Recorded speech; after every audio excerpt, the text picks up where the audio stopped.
the breakdown or how they get the score is sort of not super well understood. So as I was saying before, and I'm going to reshare my screen so I can just share the desktop. The highest that you can get score for the why is it not working? STR is a score 0.4.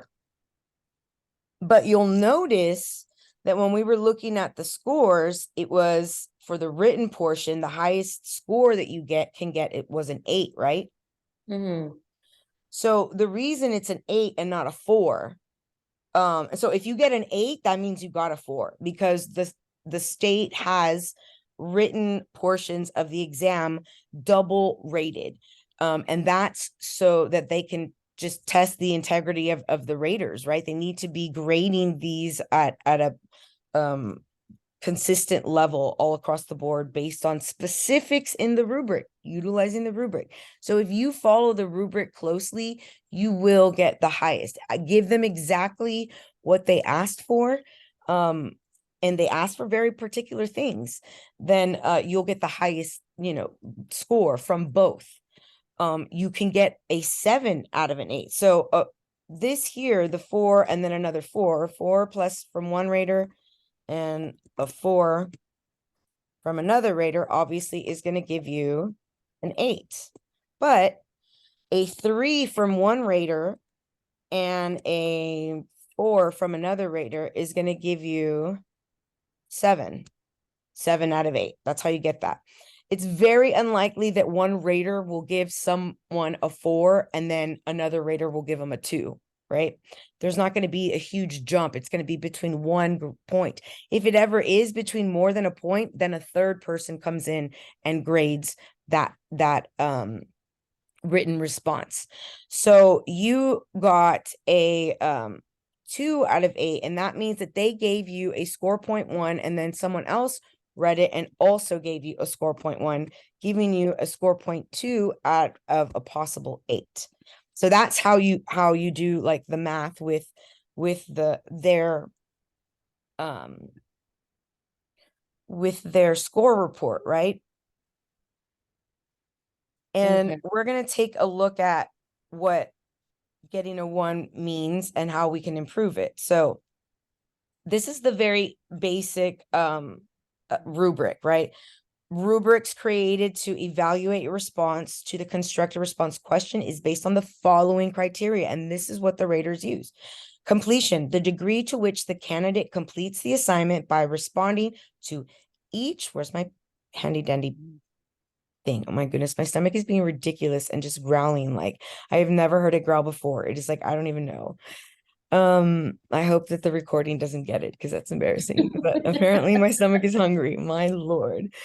Okay, so each specific task in the assignment, if they ask for something, we must write it.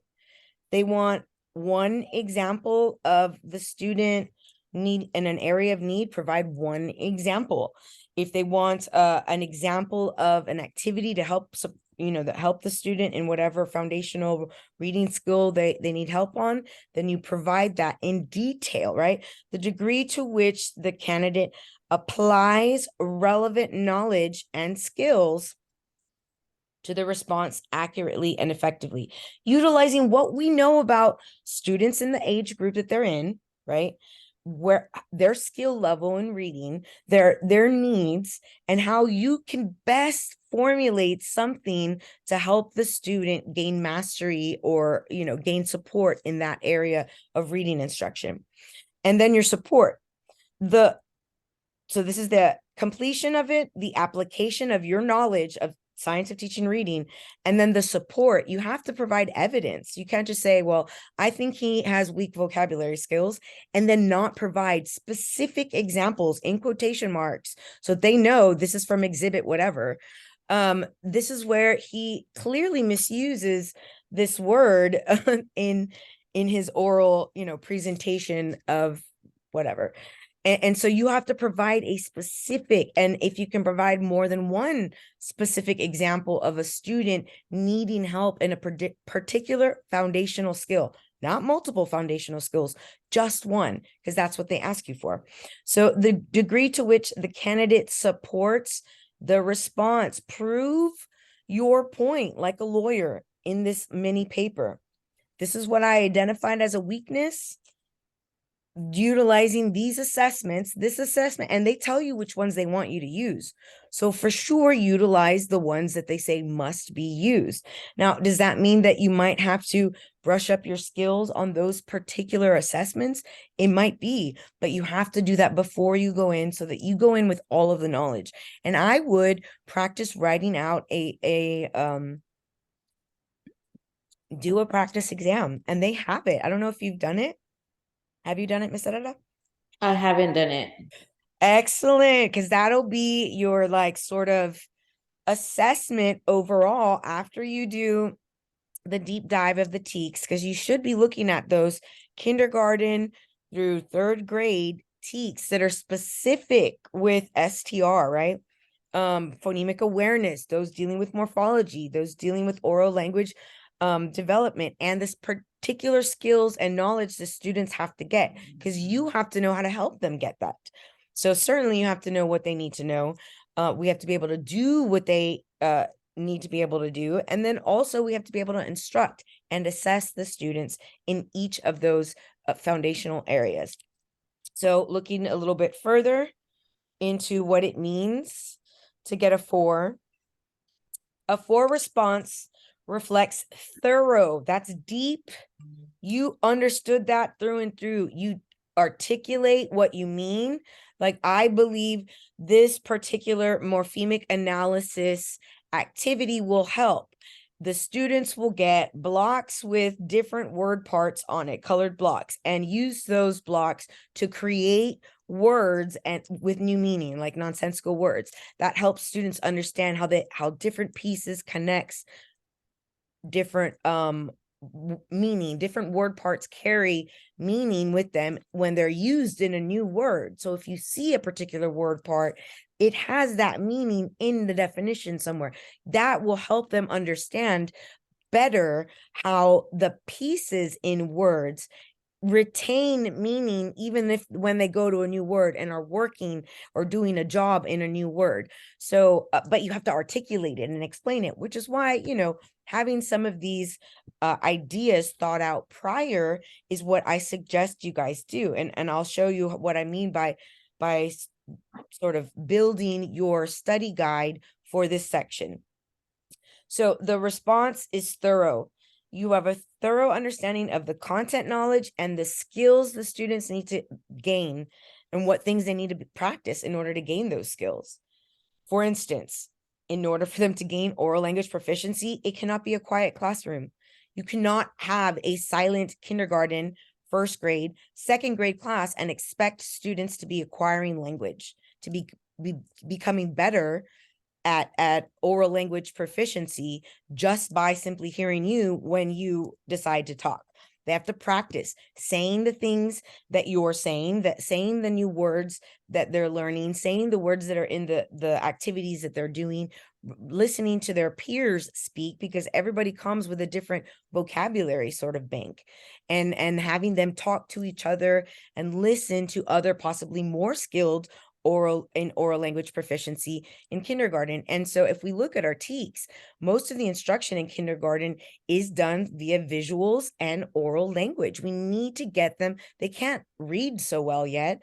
So we are building their knowledge bank on oral language proficiency. So based on what they give you in the scenario, like what grade level, it matters, so you have to know what is it that the students have to get out of kindergarten as far as basics for science of teaching reading. What knowledge and skills do the students have to get at first grade, so that you can have a thorough understanding. You cannot have a thorough understanding of the knowledge and skills unless you have looked through the TEKS and gone through and you have a thorough understanding of the knowledge and skills. This is where we get the knowledge and skills. That's where they get the knowledge and skills, the test maker from here. So you have to know that oral language proficiency is pivotal in school success. It's pivotal in reading success. If you know what a word means in orally, but and you come across it in a reading, you're going to know what the word means. You just have to sound it out and realize that's the word you already know. So oral language helps a lot as far as students being able to understand, being able to advocate for themselves, and just be agents of action in their own learning. So here we begin with those developing foundational skills in oral language: listening, speaking, discussion, thinking. Remember, since this is kindergarten, they're not reading just yet, but it's discussion. Students develop oral language through listening, speaking, and discussion. So there is no quiet kindergarten class. The days of quiet, everybody's quiet, but obviously they have to know, there's times where they're quiet and you have to get them to be quiet, but you want them to be talking, having conversations, turning to their partner and telling them what, who is the main character of the story, or like, what was the problem in the story? Did like Big Bear have in the story, and have them talk. Well, Big Bear was upset because somebody ate his porridge and he didn't invite him in, or whatever. So having them talking, discussing, utilizing words. We need them to actively listen actively, and ask questions to understand information. Answer question using multiple word responses. So if you ask them, why was Big Bear so upset, guys? And or in small group, and they say, well, they went in, ate his porridge and slept in his bed and broke in, those things are all out of order, but at least they listened and they got them. We want them to be able to relate sequence of actions. That's what we need them to be able to get there, either restating or following instructions. One moment, please. Hello, this is Stephanie.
So share information and ideas by speaking audibly, clearly, using conventions of language. These are things that kindergartners have to do. These are things that the kindergartners have to do and learn to begin learning about reading and writing. These are foundational skills. Demonstrate phonological awareness. Well, how can they do that? How can one demonstrate? Many ways, actually. And they're here listed, and they're listed in a progression of difficulty, right? We don't start, recognizing words that new words are created when letters are changed, added, and deleted, such as it, tip, tap, pit. Like, so substitution and deletion, we don't start off with that in kindergarten. Are they going to eventually do it? Yes. but there are other things that they have to begin to do first. Recognize spoken alliteration, identifying, producing rhyming words, particular things that they, in order to develop knowledge, word structure knowledge is what we're trying to get them to do so they can be good readers. We need them to understand word structure.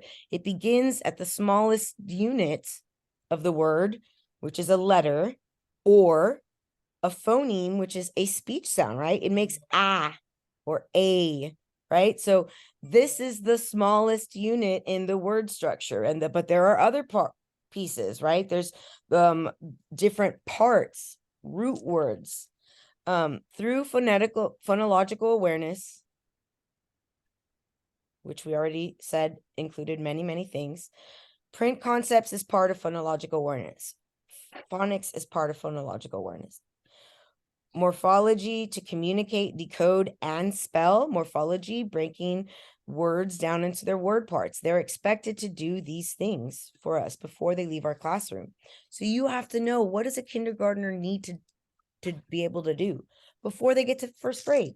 And it matters because we're layering this stuff, scaffolding these skills so that our students are proficient, competent readers and writers. And it can be done. Actually, I'm seeing, like, my goodness, my first grader writes in her journal every night.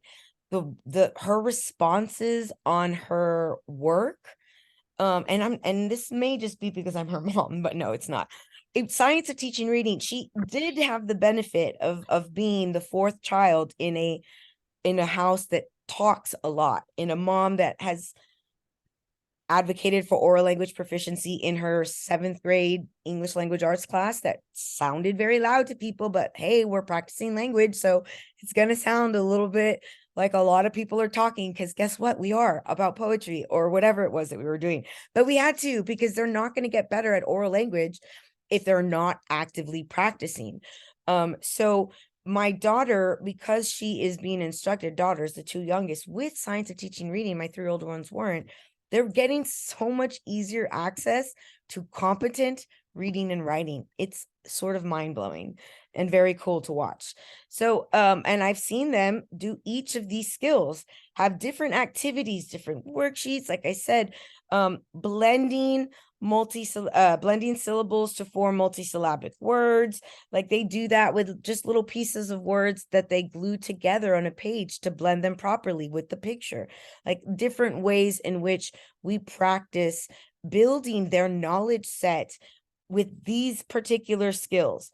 Decoding, and this is how we begin the decoding, the VC, vowel consonant words. So words like it, is, it, in, super easy peasy, but we begin that way with kindergartners, right? And then moving on and upwards this way. So understanding the progression of knowledge and skills that is appropriate for each grade level. And the reason it's appropriate is because of where they are in their skill level, right? What prior knowledge they have and where they are human growth and development wise, cognitively speaking. Like we're not going to begin doing these complex things when the basis for the foundation hasn't been laid yet. So very important that you do a deep dive of each of the TEKS that go over those foundational skills. We're going to look at first grade and see how it changes, and it's still reinforcing many of the skills.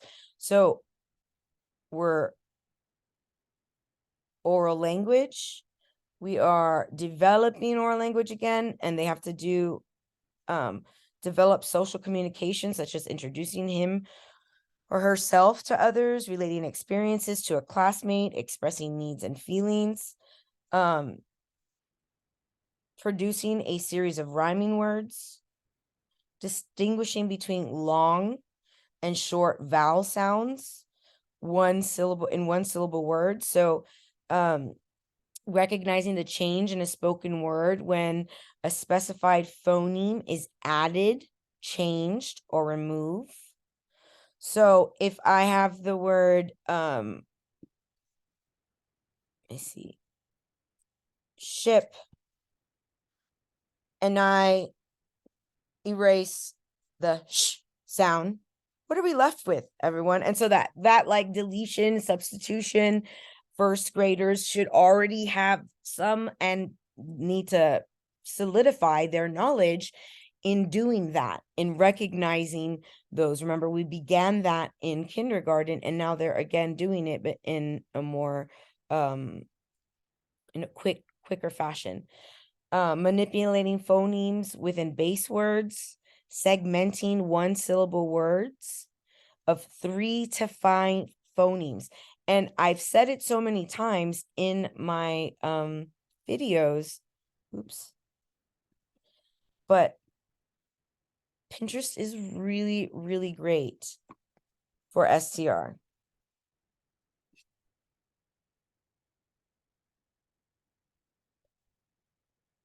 Five sound phonemes.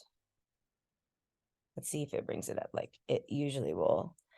The best songs to teach phonemic awareness. Here's like, what is phonemic awareness? Alliteration, sentence segmentation, syllables, isolating sounds. What is the first sound in cat? At. What's that first sound? The onset.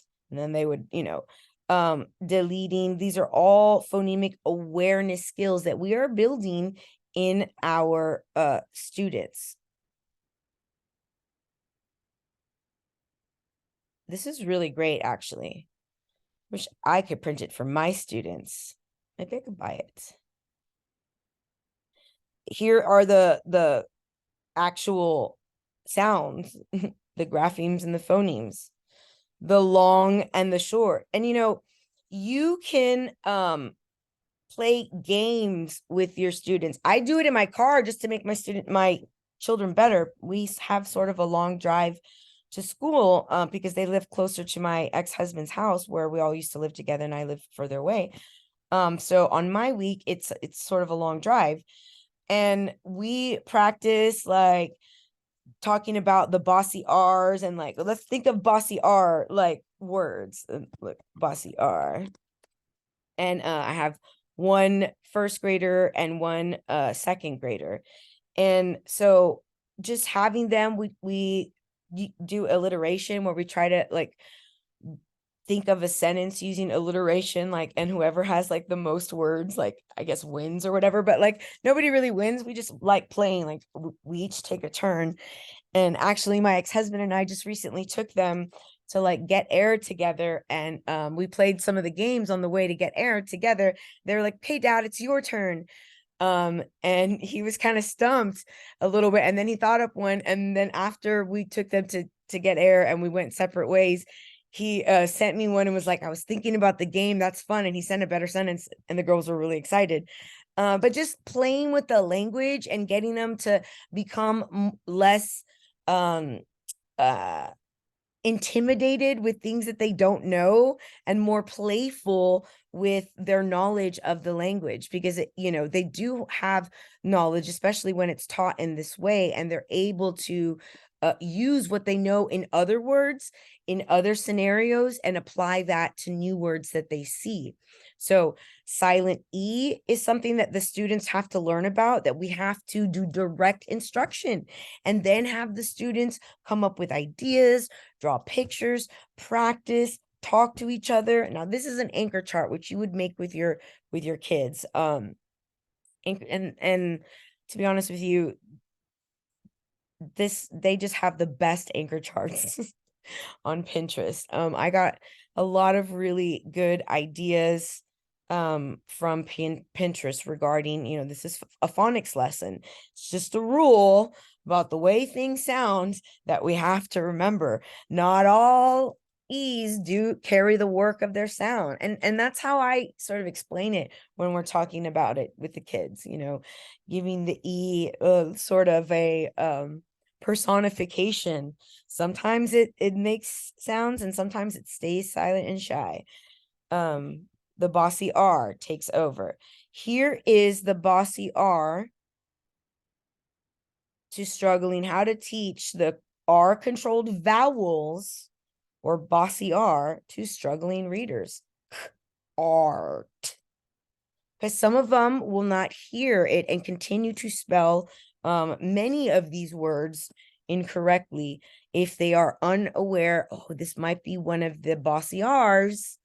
And if they remember and say it and have practice playing with it, and I'm telling you, from school to home, the girls will think of 30 different Bossy R words, just like ones we've never even, I haven't even thought of myself that they will come up with. Of course, they'll do the basic ones, but here's a great visual.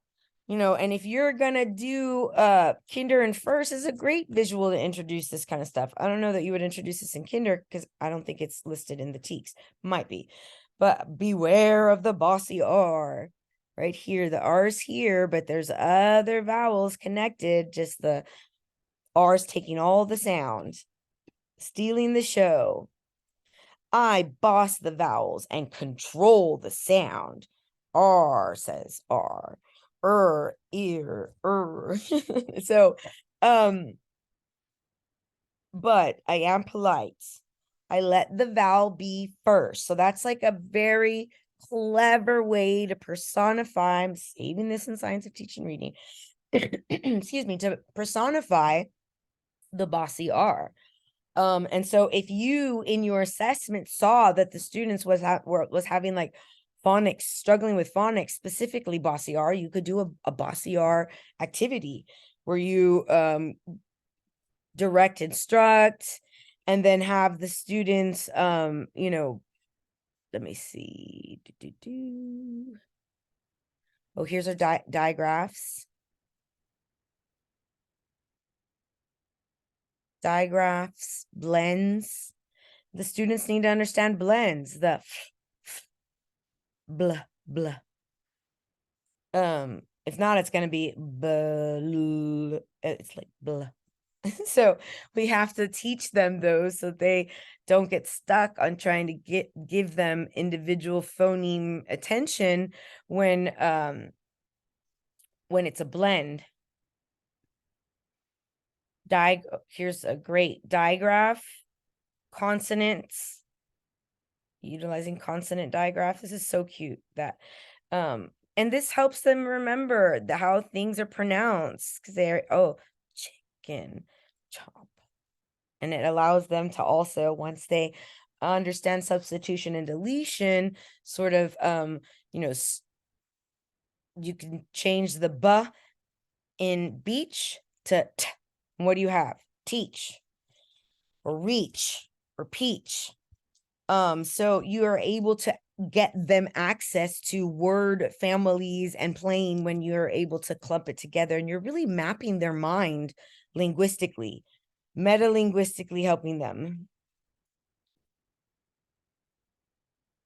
Here is an example of Vowel Teams, which they have to know in first grade. Vowel Teams are controlled syllables, vowel digraphs and diphthongs, open and closed syllables. So each one of these, you should have a deep understanding of what it means, like what even is the Bossy R. Now you know what the Bossy R is. You should be able to teach it. The Bossy R hogs all the sound in the word, but it's polite because it lets the vowel go first. So that's the whole shebang with Bossy R's, but it comes out in a lot of words where it is connected to a vowel and does sort of bogart the sound in the word, thereby making it difficult for spellers, thereby making it difficult when reading and trying to read correctly the way in which it is phonemically stated. So make sure you go through each of these and look at the ones that correlate with Science of Teaching Reading, which it's all the way up to spelling knowledge, print awareness, handwriting, developing and sustaining foundational language skills. And this one is about vocabulary, and you got an especially low score on the vocabulary. So you need to make sure that in each of the grade levels that you look at what skills do they need to be practicing and things do they need to be doing in order to build the vocabulary. They have to be practicing using newly acquired vocabulary. This is first grade. They have a section in kinder that they're building vocabulary with. Use a resource such as a picture dictionary or digital resource to find words. Use illustrations and text. The student is able to read or hear to learn or clarify word meanings. Identify the meanings of words with suffixes s, ed, and ing. This is first grade.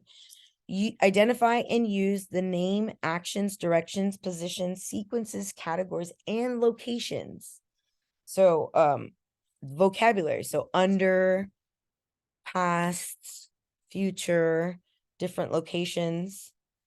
Fluency was another low one. So, how to develop fluency. What are they supposed to be doing when reading grade level texts? And they have to be able to read grade level text. So first graders need to be able to read on first grade level text. And they should be, reading at a instructional, and I'm going to write those down for you because this deals with fluency. So you have independent,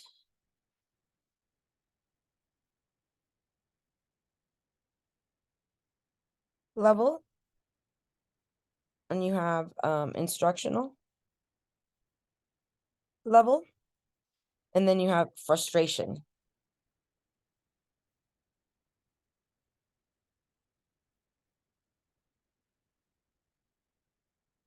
If I'm teaching a third grade class and I have them reading first grade texts, they're going to be on the independent level, most of them.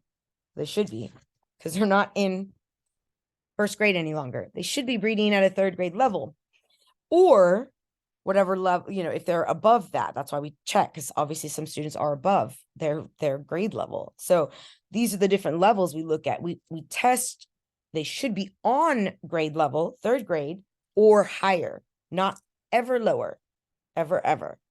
We must only do things to support the students' ability to read on grade level text, period. We do not dumb the levels down. We teach them on the grade level that they're in. So this is first grade, and I'm just using the example of third grade.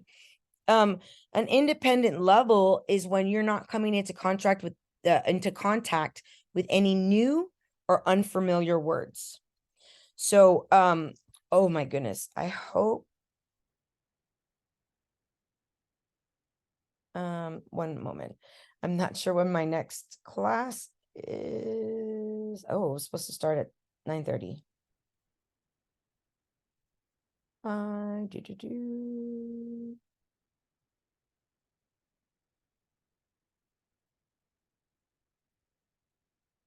Okay. So at the independent level, you're probably maybe going to come into contact with maybe 1 or 0 new words. You're not going to get any challenge. You're just reading for pleasure at this point, right? You understand all the words. This is not instructional text for you as a student at all, if you are not struggling. And we call struggling a miscue, or mistake. And the way that we measure this is we give a student a 100-word text they haven't seen before, and we have them read it, and we count how many mistakes they make on it. The text is at a particular level. If they are at an independent level, then they're going to be making, 1 or 0 miscues or mistakes. At the instructional level, they're going to be making, I would say 1 to 3 mistakes.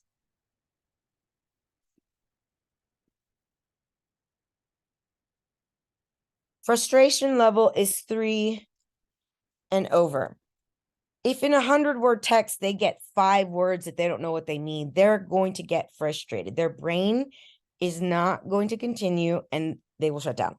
So we need to where they have to sound out, use context clues, try to figure out in that instructional area. And actually, I think it's only 1 to 2 if I'm maybe the independent is 0, but really instructional is like 1 to 2, 2 to 3. Let's look up the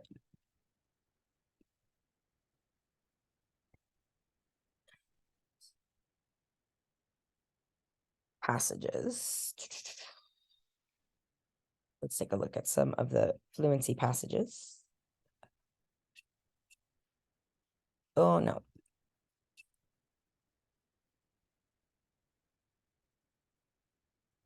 No. Where's the one I was looking for? Let me see.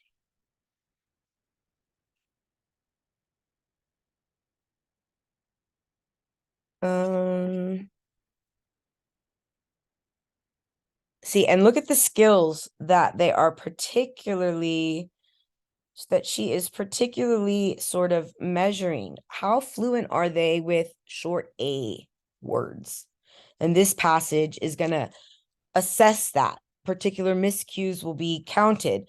And then there's a lot of different ones, like diphthong, the oh. So there's particular text that will help us find, and here they are. So, and I used to read these with my daughter. We would read them together. And so I'm practicing fluency with my daughter at home, and then she'll go and read them in class. This is short A, short I. Actually, great activities for the classroom.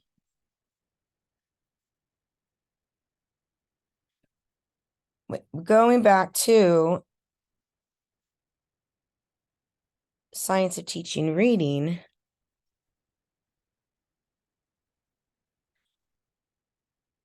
a 3 response is a general understanding. So if you get a 6 out of 8, you had a general understanding of the content. Like if it's accurate, you had all or most of the parts.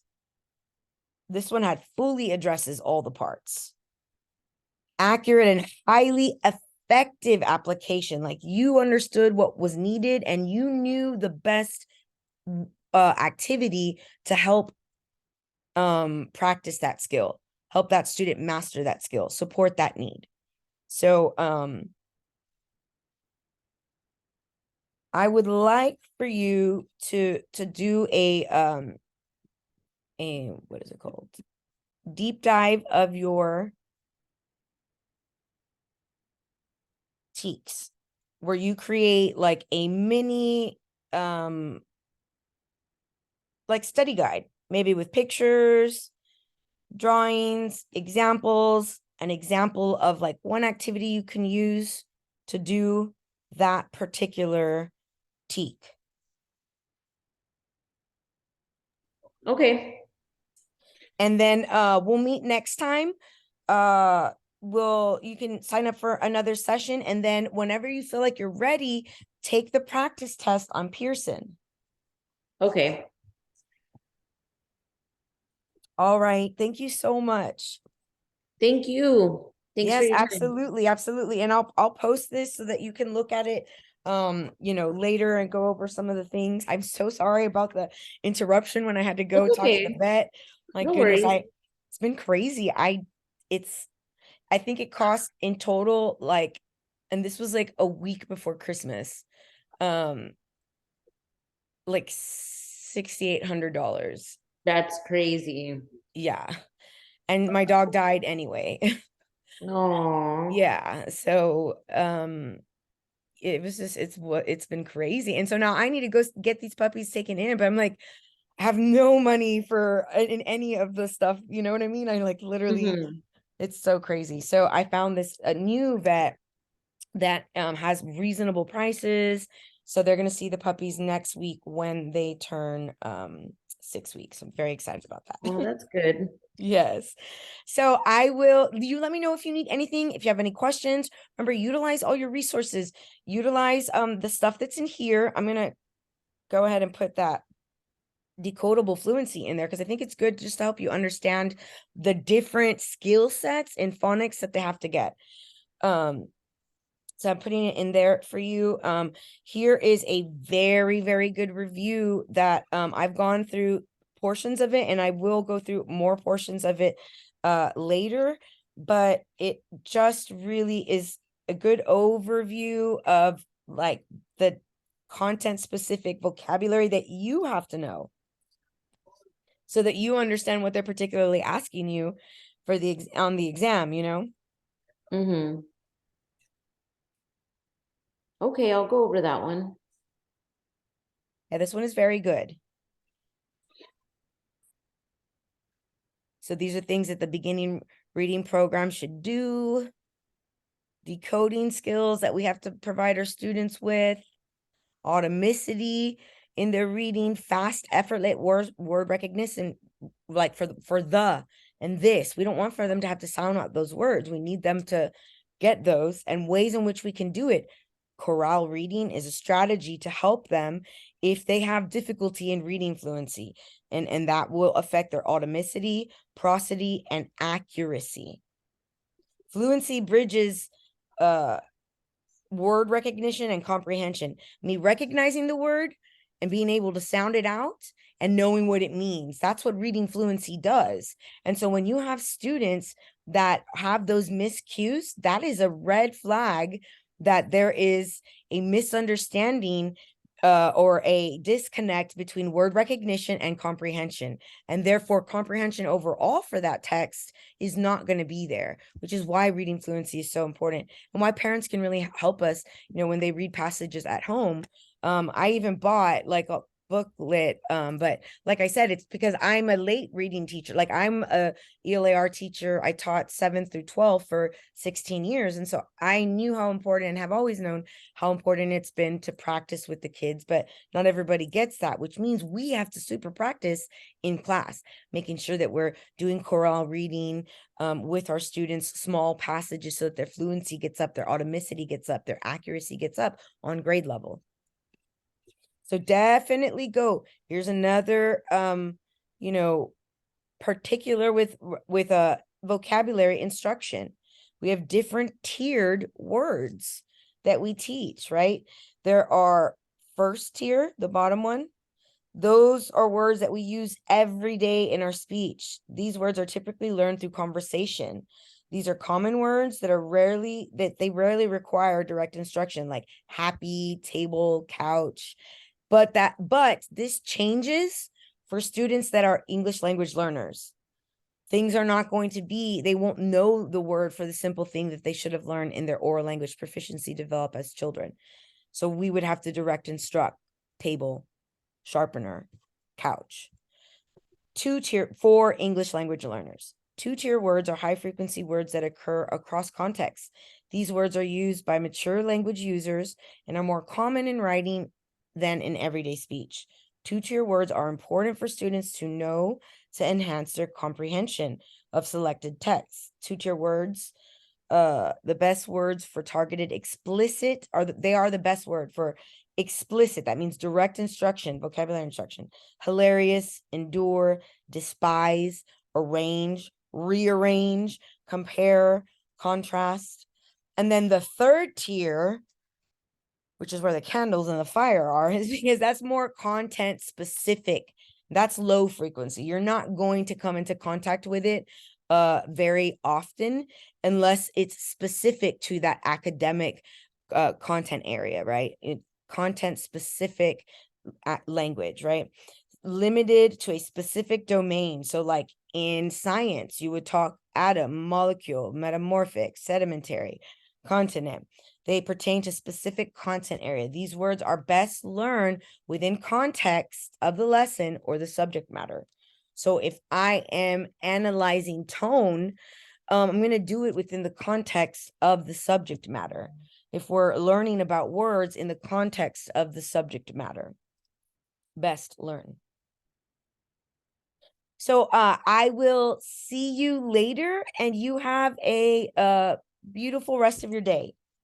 All right, thank you. Likewise. Yes, thank you. Bye-bye.